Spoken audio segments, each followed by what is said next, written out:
Thank you for listening to this show on Youngstown Studio. This is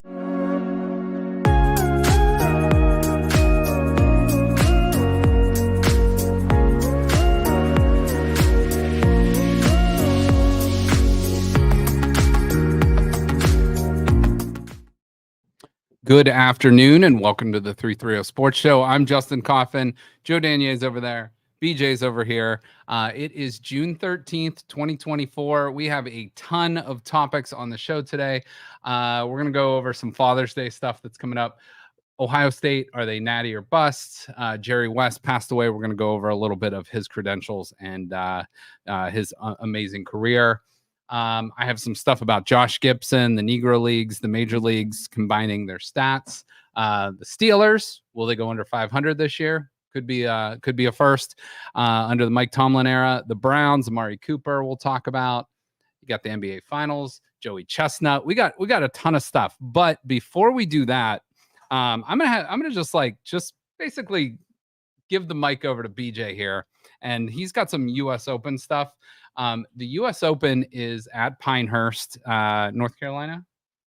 I think so. Yeah, North Carolina this weekend. So, obviously one of the big four tournaments of the season. So, BJ, go for it. What do you got? Yeah. So, U.S. Open underway. I was watching some of it this morning before I left, and Tiger Woods teed off real early, which is always good when Tiger's back in the tournament. The majors are always better just because everybody's there now that golf is so split between the PGA and LIV, but whoever the governing bodies of golf are, and we have no idea who that is because nobody lets us know, and it's just this giant mystery of who's going to, take this over and join these two leagues back together. They really got to figure out a way to get everybody back together because, look, nothing against Scotty Scheffler, right? He's number one golfer in the world. I'm not taking anything away from the dude's skill; like he's obviously incredible, right? But he's boring. He makes guys like Justin Thomas look like John Daly. Like he's that boring of a guy. Like there's just no personality there at all. Like literally the most exciting thing I think that's ever happened in that guy's life was him getting arrested pulling into a golf tournament.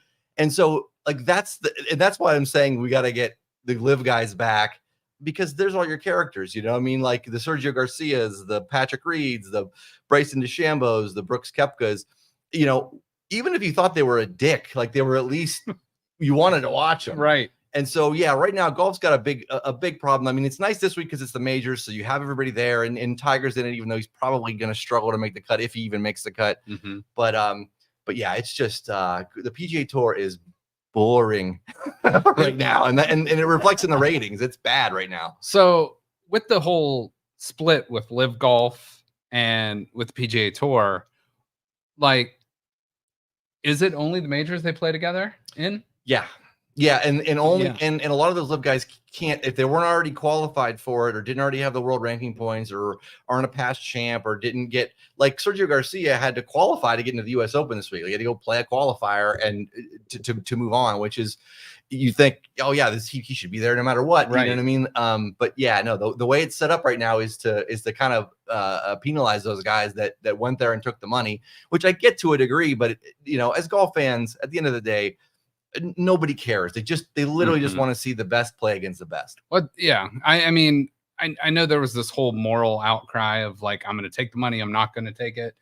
I think Joe and I have talked about that on the show. It's like, if someone's offering you generational wealth, you're most likely going to take it. I understand Saudi Arabia and the whole thing there. What's your thoughts on most of the money we know is probably dirty money, blood money, whatever. Without getting too into the weeds on this stuff, it's not like the PGA or the NBA or a lot of these other major sports organizations don't have ties to some really messed up shit going on in the world. Exactly. So, in the name of money. So it's like, yeah, I understand the detractors against LIV. Like yes, there's a horrible human rights record there. I completely get that, but at the same time, like you can't act all sanctimonious on the other side of it too, because it's going on. Like there's some element of that, different levels of that going on, I think, across just about all major sports. And I mean, I'm not comparing us to Saudi Arabia or China and their human rights records, but the United States isn't like the most perfect country in the world either. So it's like, pick and choose what you want. But at the end of the day, we're watching a sport to enjoy it. And like you said, it's like, just let them all golf together. And this is completely the PGA's fault that this happened Mhm. too. Like if Wasn't it the chairman was against it, then he like kind of like basically went backwards on his whole talk. Yeah, I mean, it's the PGA pretty much ran a monopoly forever, Mhm. right? And they're like, oh, no one's going to leave, no one's going to go anywhere. Like Greg Norman tried to branch out years ago, and then lo and behold, it all circles back around to Live, and he gets a whole bunch of guys to go, and so now it's like a reality. Now they have to deal with it. There was, if you recall, the PGA was all staunchly against Live and everything else, and then all of a sudden it was like out of nowhere, oh, we got to work with them. It's because you have to work with them because you can't afford to fight them in court. It's not plausible. So right, it's just but this was the PGA's doing. I think if they'd listened to the players a little bit more, they probably would not have defected. Like I think Phil Mickelson gave the percentage of money for a tournament that actually goes to the players, in winnings or whatever else, and it was very minute. Like it's gone up considerably since this has all been kind of brought to the forefront. But yeah, I mean, it's the PGA's doing. Well, and guys like Phil need that money. I mean, he's got like $1 billion in gambling debts to pay off. But I don't know if you saw that story, but he has gambled over $1 billion, hypothetically or supposedly. So, yeah, I mean, well, we know why he went there. Yeah, obviously. but like when John Rahm was one of my favorite golfers.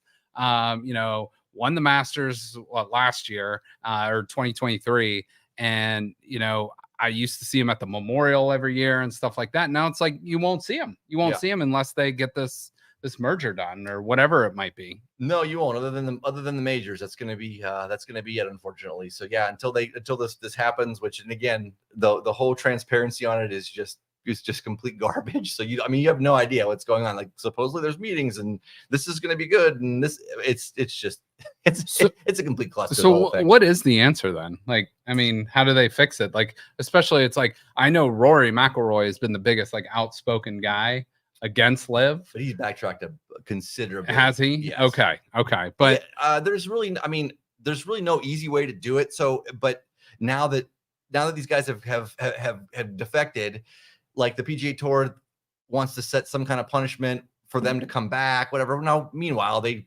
pocketed all that money. Anyway. Exactly. So anybody that didn't go is going to be like, man, I probably should have taken the money if we're all just going to get back together at the end. So yeah, it's a real messy situation. There really isn't an easy fix, but as fans, all we want is for everybody to be playing together, because like some of the fields, and Scotty Scheffler has been mopping up on the PGA Tour, and credit to him, great golfer. But like some of the fields he's beaten, it's like I don't know who is on the leaderboard with him. I was going to ask you too: is that a positive at all that some of these maybe guys that wouldn't make the field at all are getting that opportunity, or is that like, well, they normally would have zero? You know what I'm saying? Yeah, it is, and it can be, but at the same time, when you see that and you see the ratings and it's just not interesting to watch, like you're just wishing that some of these other guys were back there playing just to make it more interesting. And I'm sure the tour would love that too, to help with the ratings and stuff. But yeah, I mean, it's helpful. These guys get a chance. It's great, but it's just, no one's watching and nobody knows who these guys are. Like we were talking last week about Caitlin Clark and like, the villains now of the WNBA. It's like, Scotty Scheffler, the ultimate good guy in golf. It's like, but yeah, he's kind of just, it's vanilla ice cream when you're going to handles. It's Tiger Woods got infinitely more interesting when he was banging Denny's waitresses and just when he went off the rails, like he just did. Yeah. And then everybody was like, oh, like, and then it became this whole kind of thing for him to kind of come back, he's reckoning quote banging Denny's. Like couldn't even go to Perkins or like a nice upscale restaurant. Went to his Denny's. Car. But like everybody's like, oh yeah, man, like Tiger Woods is kind of cool now. Like I'm sure he's like the ultimate relatable guy. Banging Denny's waitress. But he got way more interesting when he became human and he became not robot Tiger anymore. And like, granted, he had to take some extreme measures to get to that point. But again, everybody watches every tournament he's in is when he's up there is the highest rated and stuff. Yeah, we need more Tigers. We need more John Daly's. we need more John Rahm. So, I'm not just saying we got to have guys that are just completely, I'm not a off big the rocker, but I'm not a big Bryson fan, but he's the kind of that villain kind of, or Brooks Koepka. Sometimes they're kind of like they push the edge, and they're kind of like, some people love them, some people hate them, but they tune in to watch them for sure. Yep. And that's Peter McGavin. exactly What you need. You eat pieces of shit for breakfast. No.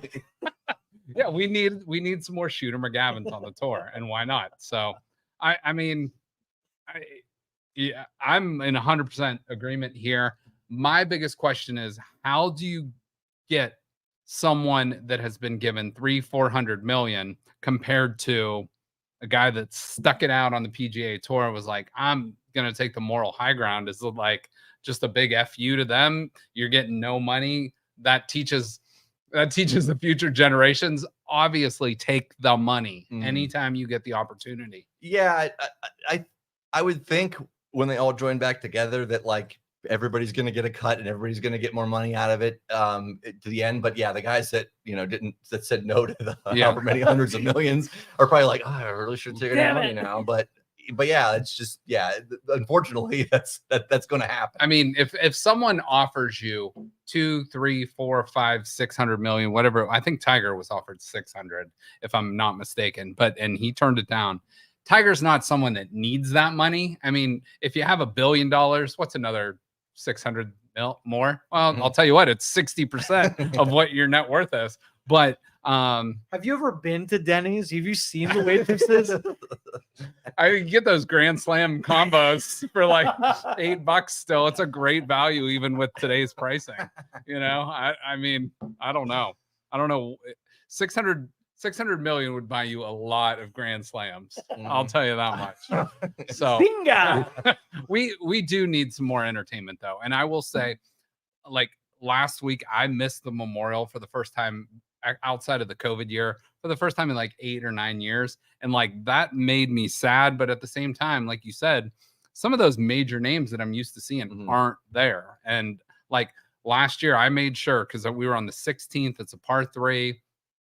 You look down and it's like you want to see, like there's maybe like 8 or 9 guys you like definitely want to see. And John Rahm for me was always one of those guys, and wasn't there. So it's like, it's a huge letdown. Yeah, no, I got you. Well, that was my spiel on golf. Thank you for letting me get that off my chest. I was watching this morning. I'm like, man, this is actually nice. There's, Tiger's there, and there's the most of the fields there. All those the guys are playing this afternoon. I mean, DeChambeau's up there. Roy McIlroy's doing well just to start too. So yeah, it's cool when they're there for the majors, but we just got to figure out a way to get everybody together all the time. Who wins this weekend? I have no idea, because the U.S. Open is such a crapshoot. They make the course so hard that a lot of times guys that win it are just the people that survive, not necessarily the best golfers, because you could be off by a couple of inches and you're taking a double bogey instead of a par or a birdie, whatever. And so it's just, the U.S. Open is my least favorite of the majors because they make it that way. And that's why you get a lot of one-time major winners, because the course is set up so difficult that usually it's just the guy that survives, not necessarily the guy that's playing the best. It encourages like the, play par, play even par, and you're probably in it on Sunday. So I don't know. What's the, like, I don't even know, like, what's the high score of the day or the low score of the day? Right now in the clubhouse, Patrick Cantlay is 5 under. He shot 65 this morning, which is really, really good for that course. Real good.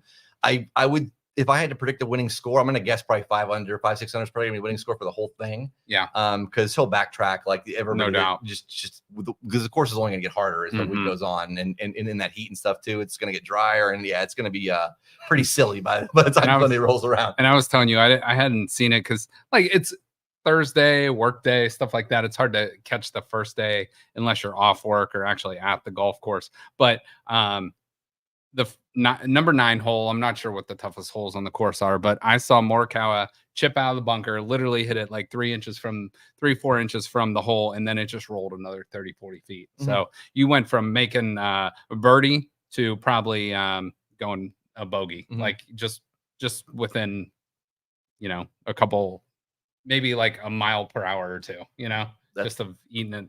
That's the USGA and the US Open in a nutshell right there. I mean, that's what they want. So yeah, it's going to be more carnage over the weekend, which is fun to see a little bit of, but yeah, you still want the best players to, the guys hitting the ball the best to win. And that doesn't always happen in the US Open. No, get your shit together, golfers. Yeah. I think we have a new segment though. BJ Rants. I like Let's it. do There it. you go. I like Dude, it. his rants are the best. I If it's Let's on do it. golf, yeah. If it's on stuff I know. like I was about. gonna say, BJ's like the nicest guy, but when we get him When he going, gets I like pissed, it. Yeah, You give him some bourbon, Yeah. he's on. I like it. Okay. Well, All thank right. you guys. I'll Yeah, let you guys no, get back to no, your regular thank you. show. So no, you're back to our regular. It's nice because we don't really talk a whole lot of golf, but it is kind of nice. So on the show again, so we got the US Open checked off here. But we're gonna go over lots and lots of stuff today. A whole plethora of stuff, but we're gonna kind of go through it sort of fast, but we're gonna have some nice talking points here as we go through. So obviously, I do want to give a shout out to a guy on Twitter that created. He lives in Arizona, created a new logo. So one of many logos I'm going to try out over the next couple weeks. But shout out to him for putting that together for us. Also, I want to give a shout out to the Penguin Collective. If you have watched our previous shows, you know we featured 30 YSU athletes, women's basketball, men's basketball, men's football, YSU Penguin football. So we are going to continue that this coming summer into the fall, featuring lots of YSU football players, lots of YSU men's and women's basketball players. And next week, excuse me, we're going to feature one more YSU athlete next Thursday, as well as a potential future Penguin. So I will tease that with that. So as BJ alluded to Scotty Scheffler, Joe, I got a couple, I'm going to call it Who's Your Daddy? Okay. So Who's Your Daddy? Is it an Indiana thing? Because I know nothing about Indiana. It's just a fun thing I kind of put together. So I saw this hypothetical. If this person, I think it was like, it was some movie star. I can't remember the name, but they said if this person had a baby and they named it blank, then their baby name would be this and this. So I did some on the sports realm. I actually did this last year, but I thought I would share out just a couple this year. So BJ just talked about Scotty Scheffler. If Scotty Scheffler had a kid and named them Sue, the baby's name would be Sue Scheffler. Sue, like Sue Chef. Sue. Like they like SOUS, like So Sue. subtle. Like they So like subtle. they not Sue a girl, Sue. Sue, Like yeah. a sous chef. Yeah. I thought that was all right. All right, but that was an example of the template. Yeah. So we know what we're doing. All right. So one more in the golf world. If John Rahm had a baby and named them CD, the baby's name would be CD-ROM. CD-ROM. I mean, That was a better template. Kind of, yeah. That one's maybe a little bit more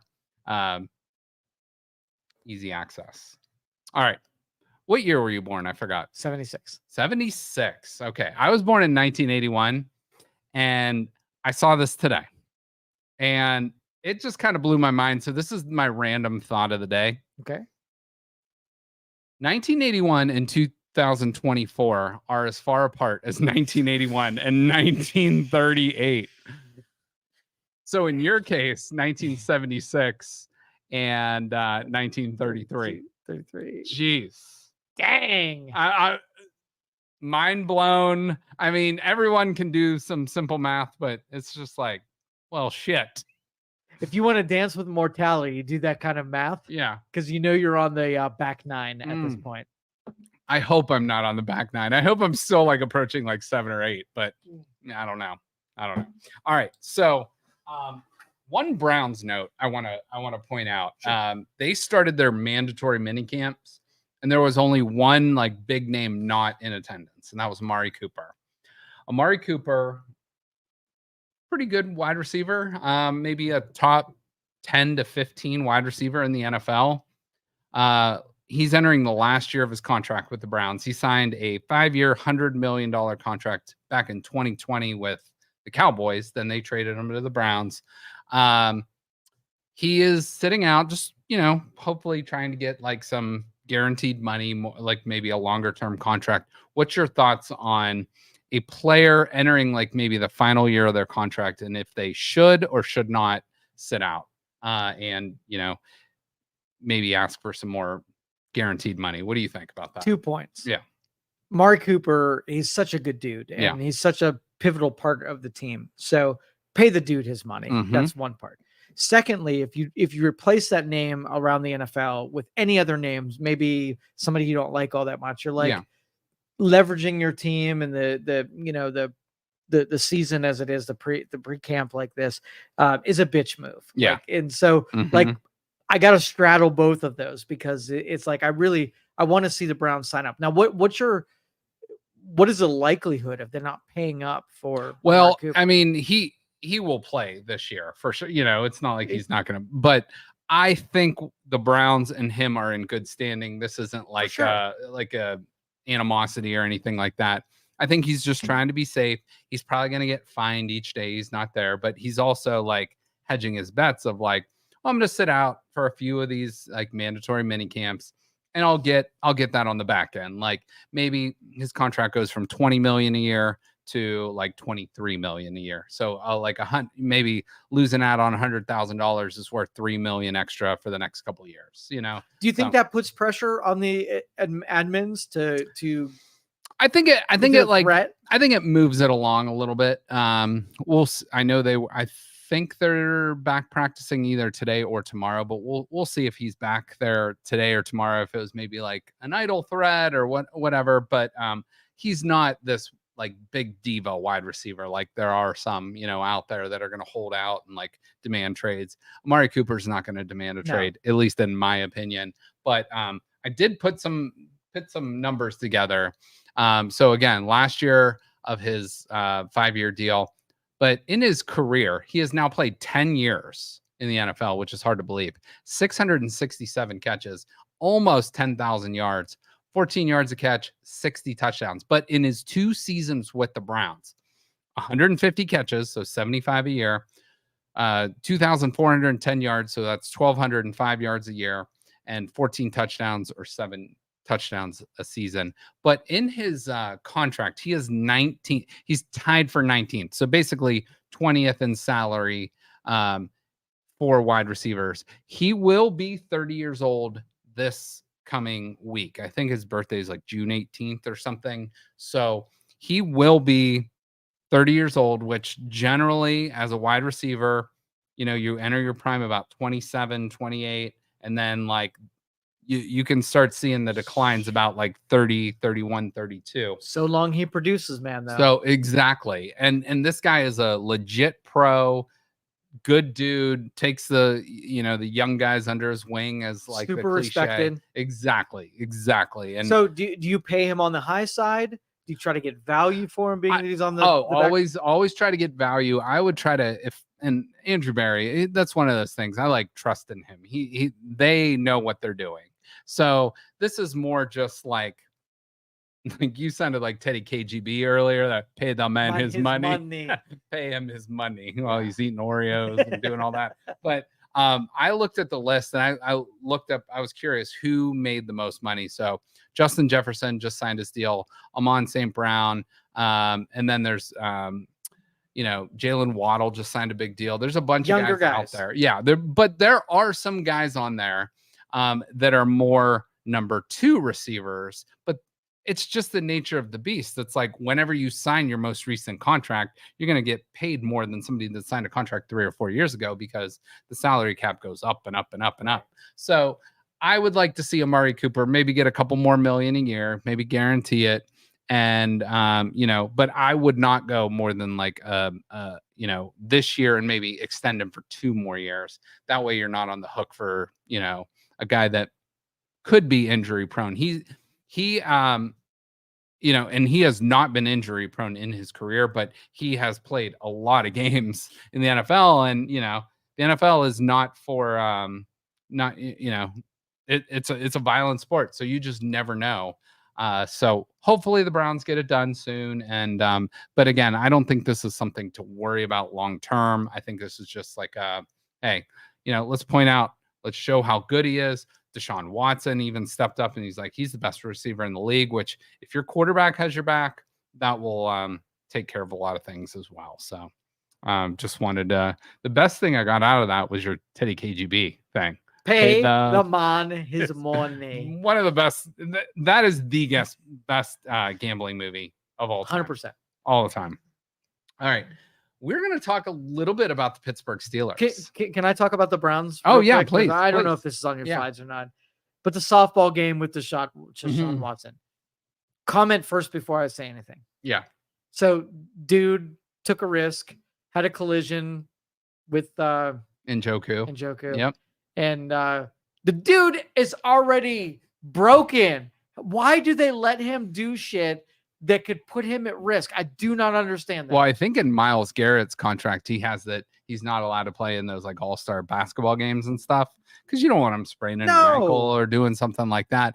But I mean, you think probably softball, that's probably harmless. You're like going up, swinging a bat. Not when you have $200 bazillion invested in a dude who's already struggled to stay on the field. That's a great point. Yeah, especially coming off surgery.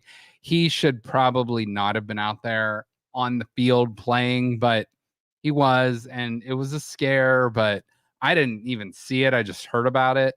But he's fine, but it's bubble wrap. Put him in a closet. Let's see what he does this year. Exactly. No more risks. No more mountain climbing and skydiving or anything else to claim the life of our $200 million investment. That would be wise. Yeah. Yeah. Does he mountain climb? I don't know. Probably. Skydive? Let's do it. Let's throw risk into the wind. You don't want to give him more massages or anything like that. Just by a certified. I thought of doing that, but I thought that would be I was waiting for you to drop that. I did. I planned it, but yeah. That's fine. It's fine. It's fine.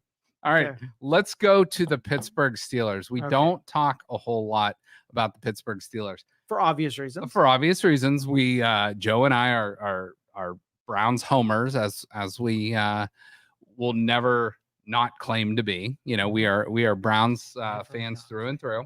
Negative. Are you? Did you have your teaching certificate at some point? Yeah, I taught math. So never not isn't as good as. Sorry, continue on. Continue on. Repeat what I said. Did I say never not? You would Browns never fans? not. Yeah. We are always Browns fans through and through. So I apologize for the grammatical slip up. So double negatives disturb. Yeah, exactly. No, I agree. Add that to your pet peeve list when we go back and forth on pet peeves. Help me remember that in the future. All right. So the Steelers signed Mike Tomlin. So we know recently the Browns re-up with Andrew Berry and Kevin Stefanski, which was awesome to see. But the Steelers just re-signed Mike Tomlin to a 3-year extension. There are Steeler fans out there, believe it or not, that want Mike Tomlin fired. And I think that is ludicrous. But this will put him in as the Steelers coach under contract through 2027. Now, he has coached the Steelers for 17 years. So if he lives out that life of that contract, that will be 20 years as their head coach. In those 17 seasons, he is 173, 102. He is 8-10 in the playoffs with 1 Super Bowl and 2 Super Bowl appearances. So Pittsburgh fans will come back and say, well, he's stubborn and won't fire the coordinators. He's hasn't won a playoff game in a long time. And as Browns fans, I feel like we can say that a little bit now too, since we've actually got them in the playoffs over the past few years. But my question is, Mike Tomlin, I believe, has gone 8-8 twice in his career with the Pittsburgh Steelers, but he has not had a losing season in 17 years, which is amazing. That's what I was going to mention, is that they are such a spoiled fan base. Mm-hmm. All they need to do is have a Hugh Jackson for a couple of years, and they will back off and know what they have. They'll value what's already in the locker room. The Yinzers don't know what they have. Absolutely. In Mike Tomlin. Mike Tomlin is a great football coach. And he's the reason, like, sometimes they muck it up. Sometimes those games under Jim Tressel with Ohio State and YSU weren't the prettiest games, but they always won. Yeah. And winning is such a valuable commodity, especially when in a league that's designed for you to go 9-8 or 8-9 or previously 8-8. But again, the Steelers don't know what they have. Absolutely. Some do, but most Steeler fans, I do not think do. So let's look at this schedule real quick. Their schedule late in the year is absolutely brutal. So let's start just in the Sunday, November 17th, and let's look at the back half of the season. Ravens, Browns, Bengals, back to back to back, and the Browns again. So league.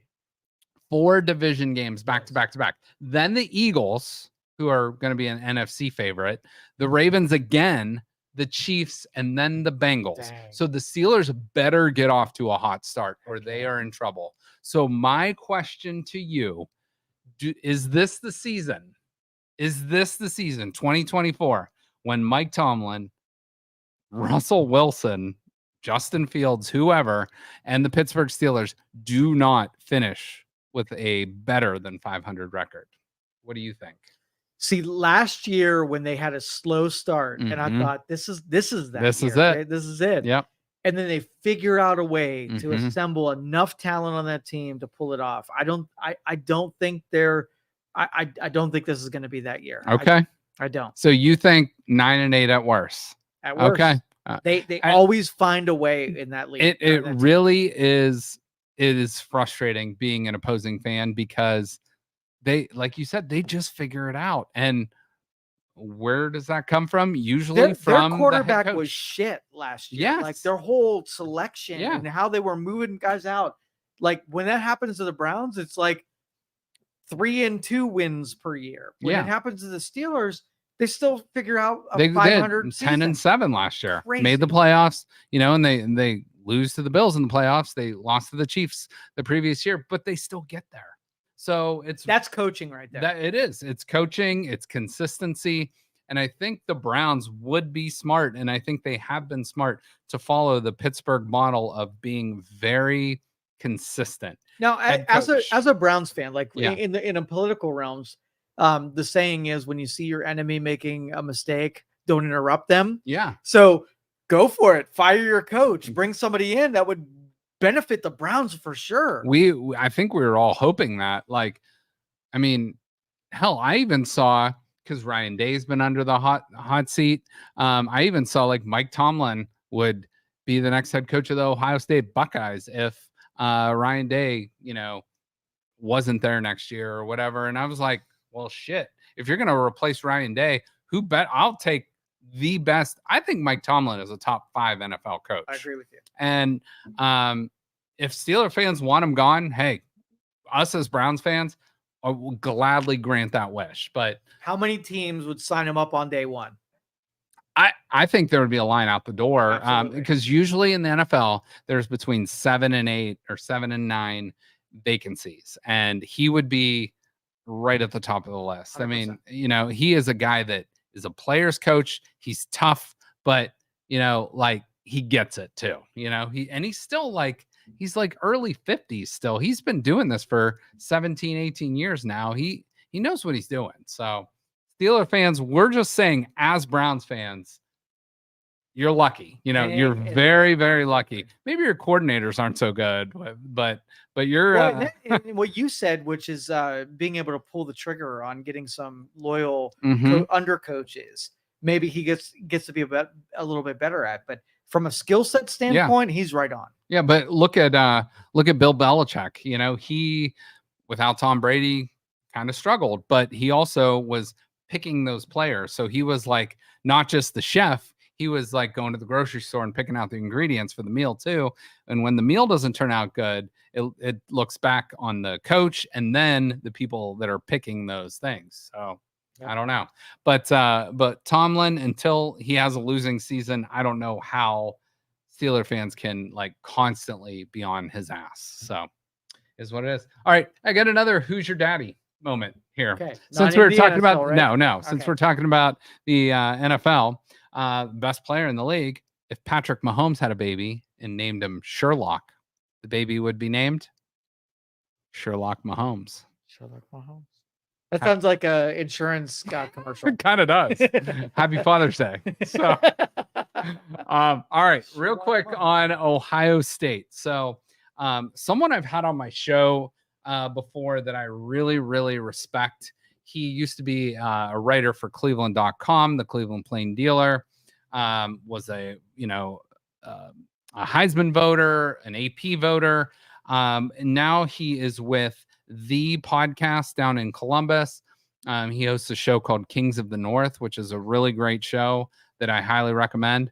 But he did this whole an hour and a half monologue. Basically, it was just him on teams that are natty or bust. So I can't remember all his factors in, but he basically put this year's Ohio State team 2024 in national title or bust mode. So Ohio State returns so many players that are going to be playing on Sundays next year.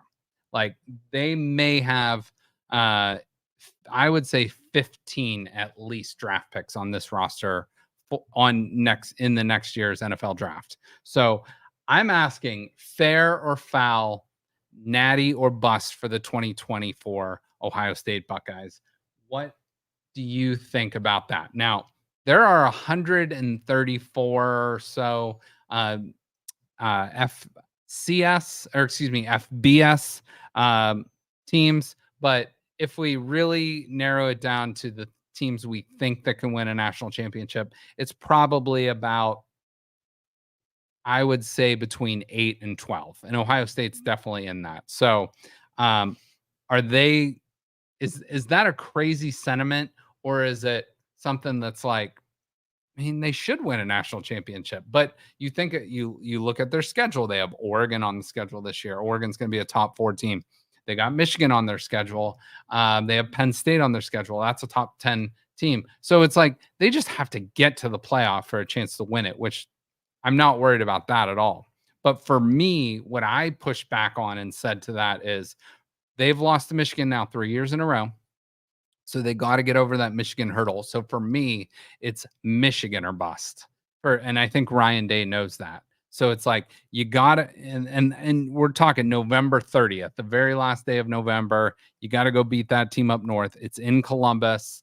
You go beat that team, and you're still in the playoffs, whether you have a loss or not, whether you're 12-0, 11-1, 10-2, whatever it might be. You beat Michigan, you get into the playoff, and then let the chips fall where they may.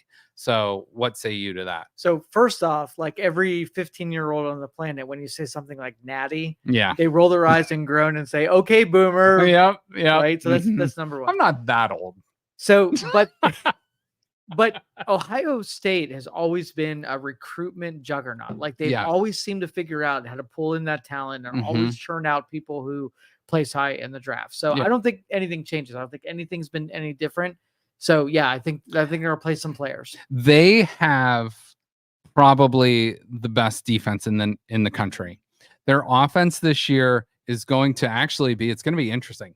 Chip Kelly, formerly a head coach at Oregon, he was with the Philadelphia Eagles. He was the head coach of the San Francisco 49ers. He was the head coach last year of the UCLA Bruins, decided to leave UCLA to become the offensive coordinator at Ohio State. He brings a really interesting run game. Lot. It really does. It says it says something about Ohio State, and it says a little bit of something about the nature of college athletics right now too, to like take a pay cut because he wants to just coach. He doesn't want to deal with the NIL bullshit. He doesn't want to deal with the recruiting stuff. He wants to just coach these guys. And I think you're going to see a very interesting Ohio State offense this year. Now, we're in the middle of June, so in a couple months, we're going to revisit this and stuff like that and see where we're at. But Ohio State is going to be, in my opinion, a run-heavy team that has the weapons at receiver to take play action shots and go over the top, deep shots and stuff like that, because it says something about your program when you can attract talent from that level to an offensive coordinator position. No doubt.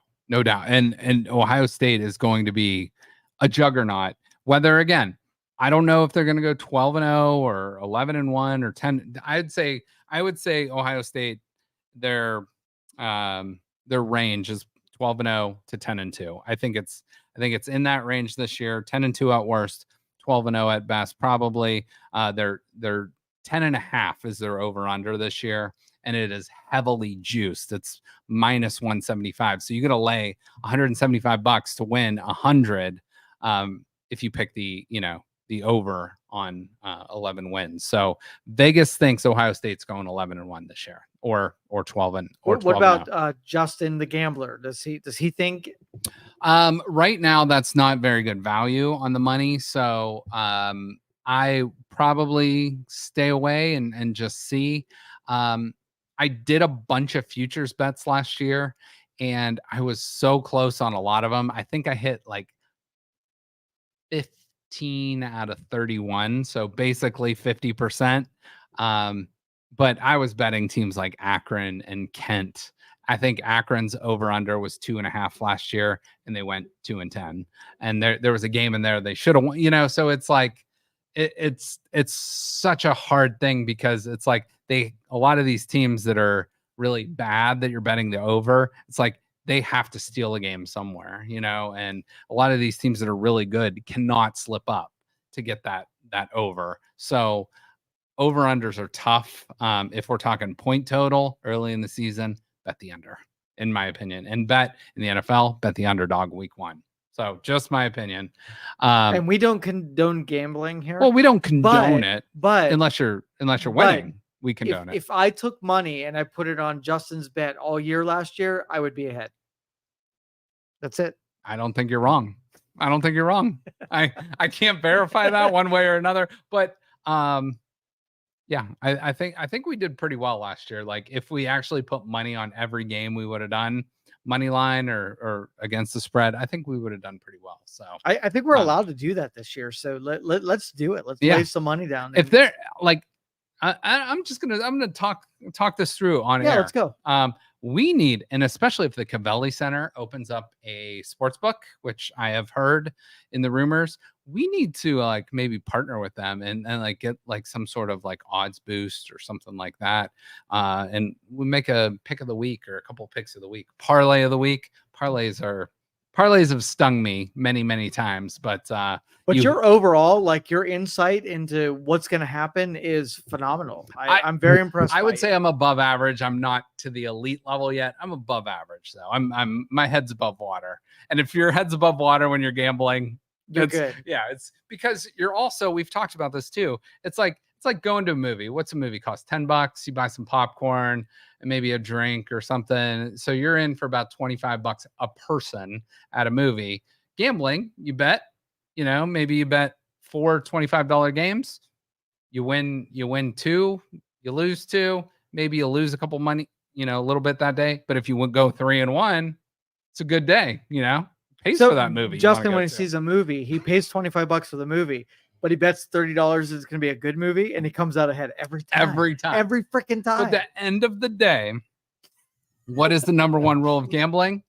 Entertainment. Do not expect to make money. This is not the stock market. This is not whatever, because there are human beings involved, and nature of human beings they're fallible. We'll see. So I don't know. All right, moving on to a potential 12-team college playoff real quick. This was by On3 Sports via Andy Staples. Number 1. So Ohio State, this is just a projected. So I think they simulated a bunch of games and how, this is how it came out the most. So Ohio State 1, Georgia 2, Florida State 3, Kansas State 4. I don't know if I agree with that number 4. Though. Well, here's how that has to work, though. You have to be a conference champ to get one of the top 4 seeds. It doesn't mean Kansas State could be the 9th best team in the country, but they win the Big 12. They are a top 4 seed. So you look at it. Ohio State wins the Big 10, Georgia, the SEC, and Georgia's schedule is brutal this year. Florida State, the ACC, and Kansas State, the Big 12. And then your big wild card, sort of your at large, or not at large, your non-group of 4 highest seed, which would be Boise in this, gets the 12 seed. So that brings you to the 5 seed Alabama hosting Boise State, Oregon hosting Tennessee, Texas hosting Ole Miss, and Michigan hosting Notre Dame. Notre Dame cannot be a top 4 seed, which is crazy because they're not in a conference. So you're not in a conference. You don't get the reward of playing in a conference championship. Make sure you screenshot that, and we'll play that towards the end of after 10 or so games are played. Okay. We'll see how close we are. Absolutely. Yeah. So I mean, I really think, you look at this, there's 3 Big Ten teams in there: Ohio State, Oregon, which is weird to say, and Michigan. You got 5 SEC: Georgia, the champ, Alabama, Texas, Ole Miss, and Tennessee, which, by the way, Texas now in the SEC. Only one ACC team, Florida State, 1 Big 12 team, 1 non-group of 4, which is Boise State, and 1 independent, which would be Notre Dame. The top 4 seeds receive bye, and then the round 1, which is so exciting, will host. The higher seed will host on their campus. So that's really cool. So in this scenario, Michigan would host Notre Dame. That's a classic rivalry. That's awesome. Texas would host Ole Miss. I don't love that because it's technically a conference game. Oregon would host Tennessee. That's kind of cool. And then Alabama would host Boise State. I would like to see something like Penn State hosting Alabama, or like Texas traveling to like Oregon or something like that. I would love to see like the matchups that come out of this. There's going to be probably some blowouts that happen, just like every playoff stuff, but there's going to be some interesting stuff with this. But it's exciting to think about and look at this time of year. So real quick, one last final thought on Ohio State here. As I mentioned, the team win total is juiced to 10.5 at -175. They open up against Akron, Western Michigan, Marshall at home. Their first road game is at Michigan State, home against Iowa, at Oregon. That's a big one. Iowa's not going to be a pushover either. Home for Nebraska, at Penn State, home for Purdue, at Northwestern, which, by the way, will be at Wrigley Field this year, which is very interesting. Home against Indiana, and then home against Michigan to close out the season. So you got, let's see, I'm going to guess Iowa, Oregon, Nebraska, Penn State. I think all 4 of those teams will be ranked when Ohio State plays them, and Michigan, obviously. So I think they're going to have 5 teams they play this year that will be ranked in the top 25. So we'll see. But one other note, I went through and I was curious about the spread. So look at the first game against Akron. They are 50.5-point favorites. So you have to beat them by not just 7 touchdowns, 7 touchdowns and a field goal. You got to beat them by. That's a lot of points. So even if you win 56-7, you're not covering. Or 63-10, you're just barely covering. So if I did $100 on Akron, you'd say that's pretty safe bet. I'm not saying it's a safe bet. I think Ryan Day is gonna. I think he is all in this season, and he's like, screw it. I don't care about people's feelings. We are running it up. We are going for it. There was only 2 other games that I could find that had spreads on them. Ohio State's actually a 1-point underdog at Oregon as of today. These lines were June 4th. And then versus Michigan this year, right now they are 9.5-point favorites versus Michigan, the defending national champions, which pains me to say. So, but things look good for the Buckeyes. Hopefully they take care of business and get it done. What do you know? Do you know much about Jerry West, the basketball player? Nope. Coach. He is a legend in the sport. If you're not familiar with Jerry West, I'm gonna give you a little like a 2-minute breakdown here.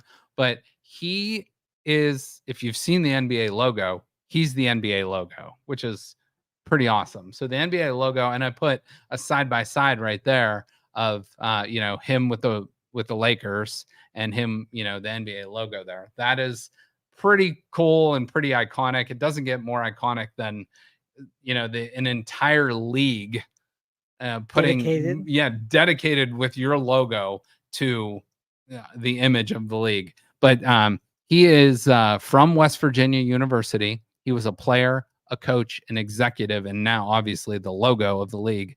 He was a 14-year NBA player, 27 points, nearly 6 rebounds, almost 7 assists a game. He was a one-time NBA champion in 1972, but he made the All-Star game every year he played, 14 times. He was a head coach of the Lakers, 1976 to 1979. And listen to this. Here is where his legacy really takes off. He basically helped build the Lakers dynasty. They won titles in 1980, 82, 85, 87, and 88. But where he really gets a lot of the credit is the 2000, 2001, and 2002. He traded for Kobe Bryant in 1996. He signed Shaq, and he hired Phil Jackson. Those are pretty good moves right there. So he was a part of that Lakers dynasty in the 80s and the early 2000s. In the Golden State Warriors, he then went to them, won titles with them in 2015, 17, and 18. Unfortunately, 3 of those 4 were against the Cavaliers.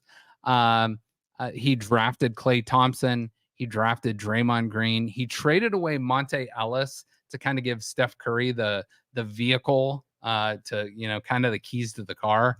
And he became an elite player. He signed Kevin Durant, signed Andre Iguodala, and hired Steve Kerr. So pretty awesome.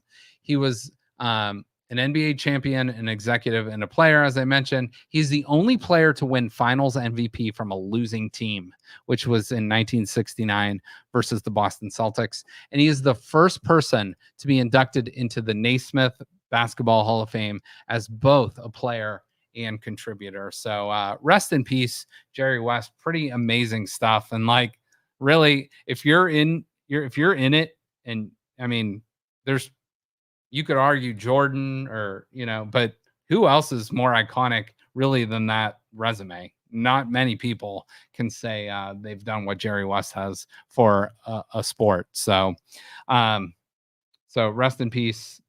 He passed away yesterday, but lived a long life and a very, very successful career on and off the basketball court. Not many people can say their profile was made into a logo. Exactly. I mean, how many? I mean, that's Short actually list. an interesting. Yeah, it's a very short list.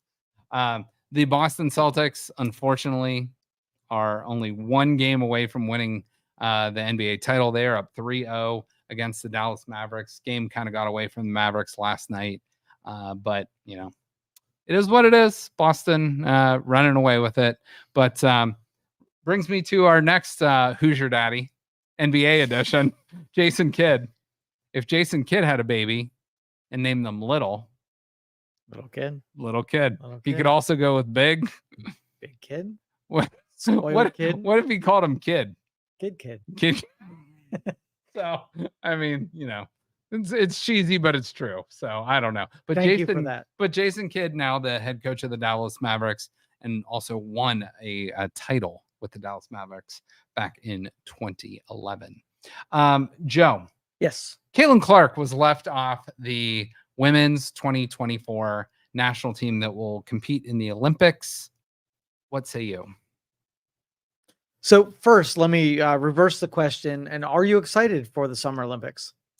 I am excited for the Olympics. It's not, I don't like get in depth in all the stuff, but I enjoy the swimming. Now that, I've got to meet and talk with like Katie Moon, I'm excited to like watch her compete. Hopefully her trials are coming up here soon. But there's certain things like I never watch gymnastics. Like I get into gymnastics during the Olympics. Basketball I watch, but there's random sports, beach volleyball. There's like I said, swimming. There's certain stuff that track and field that's like really cool to watch that you really don't spend a whole lot of time outside of the Olympics. How about you? Summer games are awesome. Not only the competitiveness, but the hotness of the competitors. You did mention 2 of my favorites of gymnastics, beach volleyball. Yeah, I figured they have some standouts. Yeah, and yeah. I don't know. You're talking about the men's beach volleyball, aren't you? No, I've never watched men's beach volleyball. I know what you mean. Okay. Yeah. No. But I did a unofficial poll on the games that are most important to people. Gymnastics is way at the top. And it's entertaining. I mean, like it's obviously most of those girls are very attractive, and that helps boost the sport. But they are so skilled. Like watching the, what is that? The shoot, I can't even think. Obviously, there's the floor routine. There is the what else do they do? They do the beam, which is, that to me is like the most incredible thing ever. Like, I don't even know how long the beam is, like 5, 6, 7 inches, something like that. But it's not much wider than this glass, and it's like literally their feet. They're flipping over. It's insanity. So name a personality go back as far in history as you want, of somebody that's notable, that was popular enough for the everyday person to have a recognizable name. Who would that name be? For the Olympics? For the Olympics. Summer Olympics. I go back, and it's funny you say summer, because I remember Summer Sanders growing up swimming, because I was like 12 years old or 11 years old, and like watching I think it was Barcelona Olympics, and I remember that, the dream team I remember from the NBA. But I remember well, obviously Simone Biles from gymnastics. It's like if she didn't compete in the Olympics, I might not know who she is. Michael Phelps, Katie Ledecky, I think, is the swimmer. That's like, I mean, she is like the most decorated U.S. athlete maybe ever. It's her and Phelps, I think. But when else would we have known, like outside of, they compete throughout those 4 years, obviously, to stay in shape and to be in competition. But it's like, we don't see those events. Now, besides that, you may be too young for this, but Mary Lou Retton. I remember, yeah, Mary. And so she had an Olympic jacket that was the Mary Lou Retton jacket. And in the late 80s, whenever that was, every girl that had aspiring athletic careers in their future wore the red Mary Lou Retton jacket. Interesting. Yeah. And now that you say that brought me to Carrie Strug. I remember Carrie. Remember, she was the one that like competed on like a hurt ankle, and then like Bella, I can't remember his name, but Bella Caroli or something like that. He like lifted her up off because she competed, but she still nailed what she needed to do on what is that called?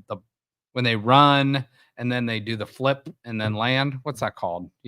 I don't know. Somebody smarter than us. Vault. The vault. Like, yeah, the vault. Yeah, the vault. That's what it is. And then there's one other thing that they do. I think it's the bars, right? They do like the uneven bars. So women's gymnastics definitely one. Like I don't know. That'd probably be like 1, 2, or 3 for me. Basketball's right up there, swimming's right up there, track and field's right up there. So those are probably my top 4.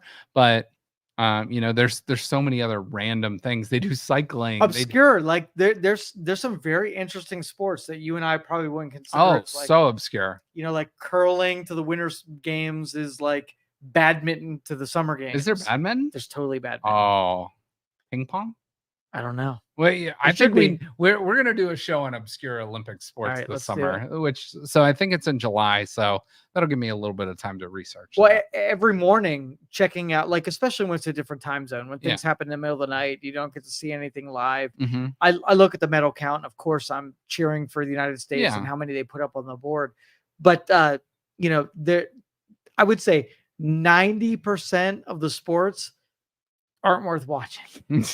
There's only about 10% that are interesting enough to pull up the string. And even if we're not interesting, these are still like the best in the world to 100%. Be doing what they train doing. All year round. Yeah, exactly. So it's, total respect to them. It's just some things don't translate to the TV and watching as others do. Some are more appealing to the eye, as beach volleyball is to us. As beach volleyball. Because we like volleyball. Yeah. It's a great sport. Yeah. And they're in the sand. They'll be playing. Sand is good. Playing in Paris somewhere. So it'll be hot. Yeah. Very, very warm, sandy beaches. All right. Top Gun started out with beach volleyball. It did. It did. Yeah. I mean, guys can play beach volleyball too. 100%. Yeah. So, all right. Let me go over the Olympic women's roster. I know we're kind of running a little over here, but anyway, like everyone on this list is a very, very good player, but I could probably name on this roster before the WNBA season, I could have told you who Brittany Griner was, because I think most people know who Brittany Griner is because of, well, one, she had a great college career, but two, she also had that little incident in Russia that got her in some trouble. And she was traded for a terrorist. She basically, well, yeah, like an arms dealer. Yeah, right. Basically. So, yeah, that was pretty bad. You let me get away with not answering your questions about how I feel about Caitlin Clark. Well, we're getting to that. I'm coming back to that. Me? Yeah, I'm coming back to that. Sabrina, and I always butcher her name, but I think it's Ionescu. She is one of the best players in the league. She's awesome. She's outstanding. I know who she is. Kelsey Plum, Brianna Stewart, I've heard of. Diana Taurasi. Aja Wilson is having an amazing year this year for, I believe she plays for the Vegas team. And then Jackie Young and Alyssa Thomas. I don't know them, but there's a handful of women on that list that I know.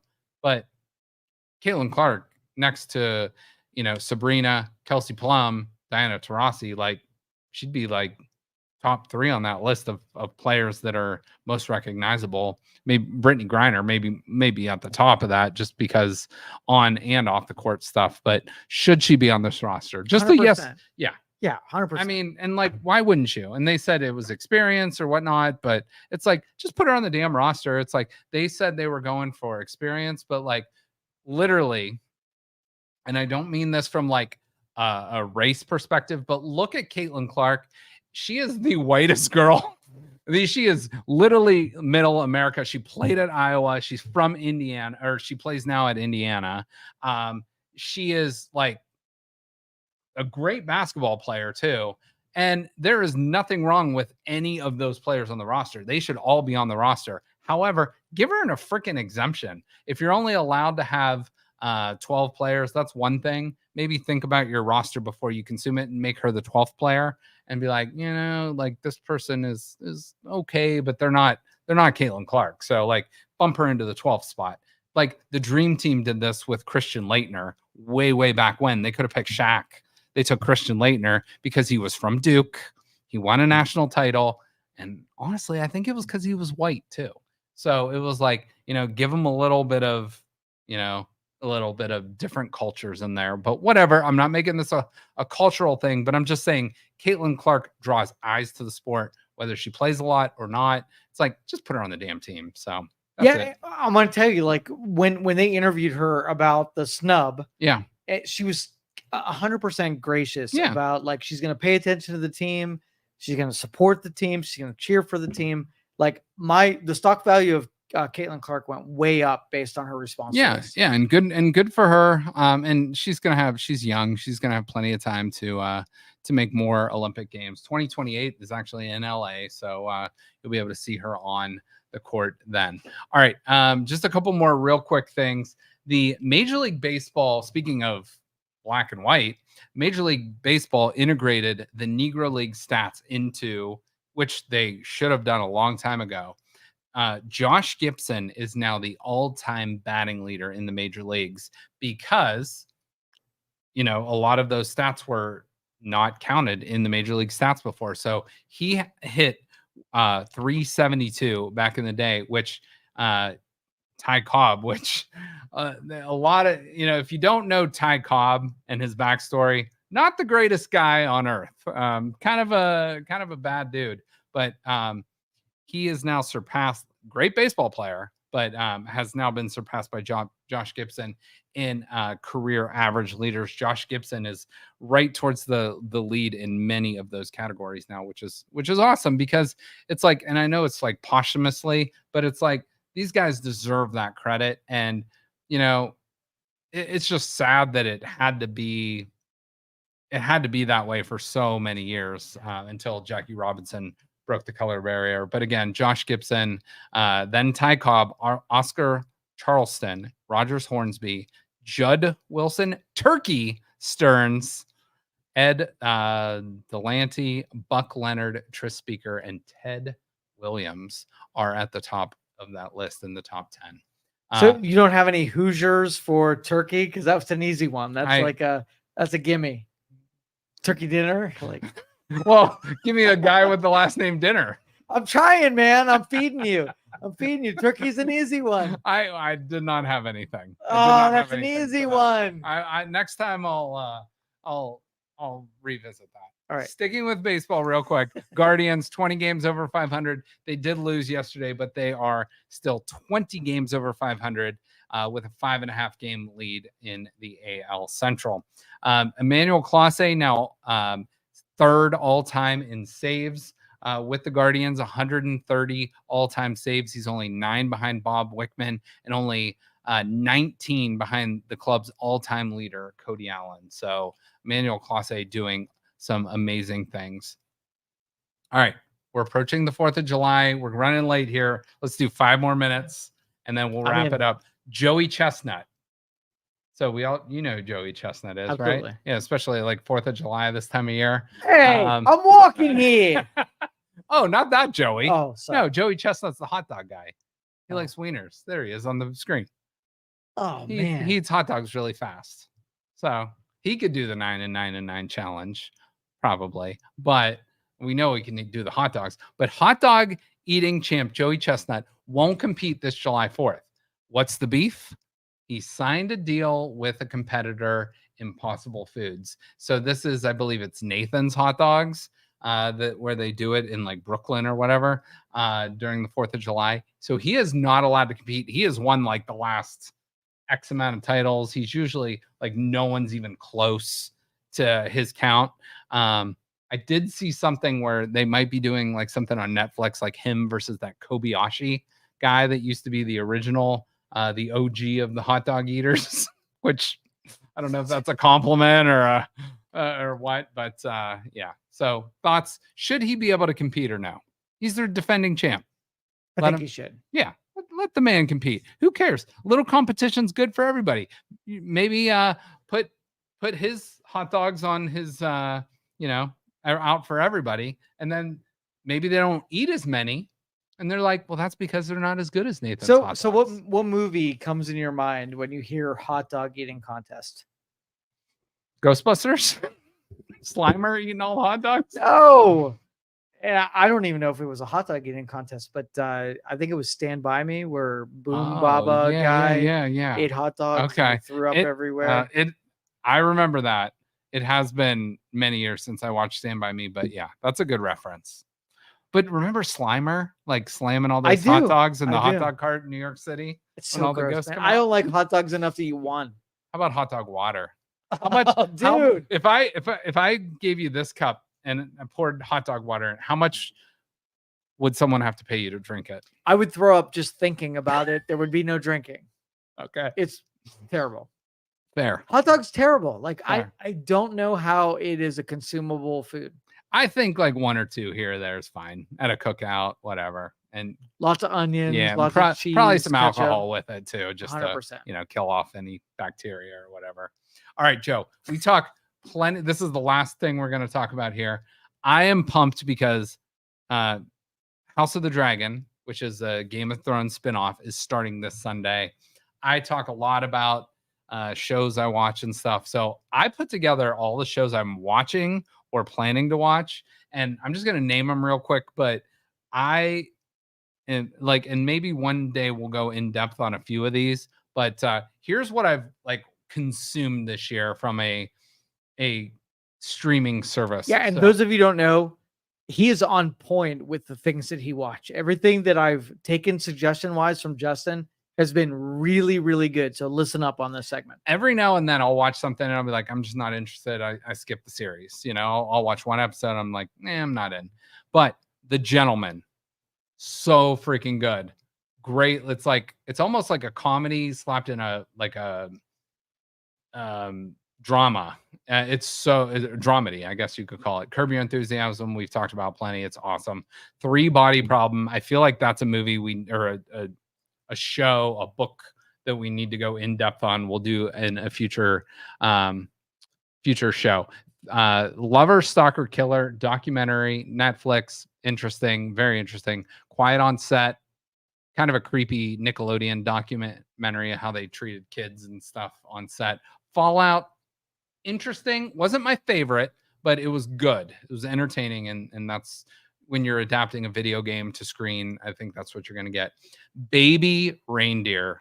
If you have not, this is one of my favorite shows of the year. This guy's a bartender. He's a wannabe comedian. He just tries to be nice to this woman coming into a bar that's crying, gives her like a tea or something on the house, and she stalks the shit out of him, and it becomes this creepy, creepy show. So good though. Ripley. If you've ever seen the movie The Talented Mr. Ripley, this is based on that book series, that movie, but it is awesome. So Tom Ripley, Dickie Greenleaf, so many good. Dakota Fanning's one of the main stars in this show. Very, very good. We've talked about the roast of Tom Brady. That's not really a show, but it was a great 3-hour thing. If you got like a couple nights to dedicate, watch an hour of it each night. So good. True Detective Night Country, hit and miss, was okay. All right, now under the shows I'm like watching or about to watch, I just started this series. It's on Apple TV Plus. It's called Dark Matter. Joe, you would love this. It's on like the multiverse and stuff like this. It is freaking good. Freaking good. So Dark Matter, check that out. The Bear season 3 is coming out real soon. It's like coming out in like 2 weeks. I think that's on FX and Hulu, but it is so good. It takes you behind the scenes of a Chicago restaurant, and there's obviously a lot of moving parts with that, but it's really, really one of the best shows on TV. House of the Dragon, you can't say enough about that. The amount of money, the amount of star power, the amount of CGI and technology and all the stuff they throw into it is unbelievable, along with the storytelling. So those are the ones that are on deck for me, or I'm watching now. Ones that I'd like to get to, but I haven't got started. Manhunt, which is an Abraham Lincoln, John Wilkes Booth one that's on Apple TV Plus. Conan O'Brien Must Go. You know, Conan O'Brien being a comedian, but he goes all these different places. I think it's like one of those like Anthony Bourdain things, but more of a comedy thing. And then Shogun. I have heard so many good things about the show. I just haven't had time to watch it. So highly recommend on getting to that. So those are my shows I'm interested in, I like, or I'm about to get to. So can I give you a cautionary tale? Yes. So Amazon's pretty good about recommending things that they think you would like. Yeah. And there's one show that the title had me sold and I started watching called AI Rising. And this is the most pornographic show that I've ever seen in my life. The premise is that they send some general of the military to take some trip to the Andromeda Galaxy. Okay. And rather than pairing him with his human counterpart, they take an android. Okay. A female android. Okay. And it's basically 6 months of this person every 30 seconds having sex with an android. And it is the worst show that I can't stop watching. Is the android hot? The android is definitely hot. But it is psychological thriller. Yeah. You will be disappointed in humanity at the same time that the sex scenes are off the charts. But it is amazingly terrible. So if your Pornhub account got suspended, AI Rising on Netflix, go give it a shot. How many of our listeners will be watching AI Rising tonight? All of them.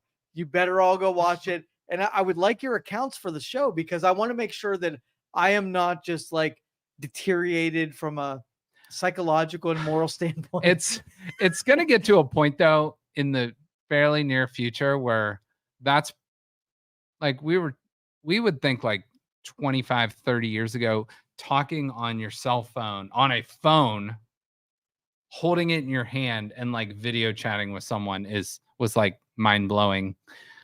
I mean, no, I don't want to get weird here, but like how many people in the future won't be in any relationships? They're just going to be messing around with AI robots or whatever. So I don't want to throw you under the bus, but I want you to answer honestly. So let's just what say, does that mean? So I do not have an AI robot. So you get shipped an AI a robot, right? Yeah. Totally hot. Do you have the AI? Do you spend more time having the AI robot do chores like cutting the grass, do some of your research or looking for information or having sex with it? You got three choices. The first one. The first one. It depends on which stage of my life I'm in. If I'm in my 20s and single and whatever, hey, I don't know. All bets are off. But now I'm like, hey, maybe you could be useful and helpful to me. You punted on the sex part. I did. Is it cheating if you have sex with I don't know. I don't know. It's AI. It's just a computer. Is it cheating? I don't know. That's what do you think? Totally it is. But every relationship, if there was one, is damned. Joe is losing it. Damned by AI that will just have sex with you anytime. Okay. All right. Well, that's a good way to end the show. Thanks for tuning in. Everybody enjoy your weekend. AI Rising. If you haven't heard enough of that, go check it out, and we'll go from there. So for Joe, for BJ in the back, I'm Justin. Everybody enjoy your weekend, and we will talk to you soon. Thank you for listening to this show on Youngstown Studio. This is original Youngstown content. Feel free to share our videos and tell your friends about us. Don't forget to subscribe to our YouTube channel and follow us on Facebook. Thank you for